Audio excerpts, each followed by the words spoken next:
ত্রিপুরায় সৌর বিদ্যুতের ব্যবহার বাড়াতে বড় উদ্যোগ নিল রাজ্য সরকার ও ত্রিপুরা রাজ্য বিদ্যুৎ নিগম। মন্ত্রী জানান, প্রধানমন্ত্রী সূর্য ঘর যোজনার অধীনে বর্তমানে রাজ্যে দ্রুত বাড়ছে সৌর বিদ্যুতের ব্যবহার। 1 কিলোওয়াট সোলার সিস্টেমে সরকার 33,000 টাকা, 2 কিলোওয়াটে 66,000 টাকা এবং 3 কিলোওয়াটে 85,800 টাকা পর্যন্ত ভর্তুকি দিচ্ছে।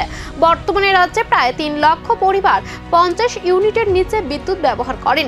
প্রথম পর্যায়ে তাদের মধ্যে 1.5 লক্ষ পরিবারকে এক প্রকল্পের আওতায় আনার লক্ষ্য নেওয়া হয়েছে। সরকারের দাবি, এই প্রকল্পের মাধ্যমে রাজ্যে প্রায় 150 মেগাওয়াট বিদ্যুৎ উৎপাদন সম্ভব হবে এবং আগামী মাস থেকে কাজ শুরু হতে পারে। মন্ত্রী রতনলাল নাথ বলেন, আগে মানুষ বিদ্যুতের বিল দিতেন, এখন সৌর বিদ্যুতের মাধ্যমে আয়ও করতে পারবেন।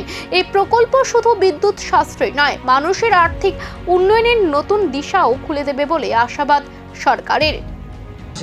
একবার 1,000 টাকা নিয়ে তাদেরকে আমরা এই পুরো 66,000 টাকার যে কাজটা সেটা আমরা করে দিচ্ছি এবং এতে আমাদের রাজ্যে 150 মেগাওয়াট বিদ্যুৎ উৎপাদন হবে।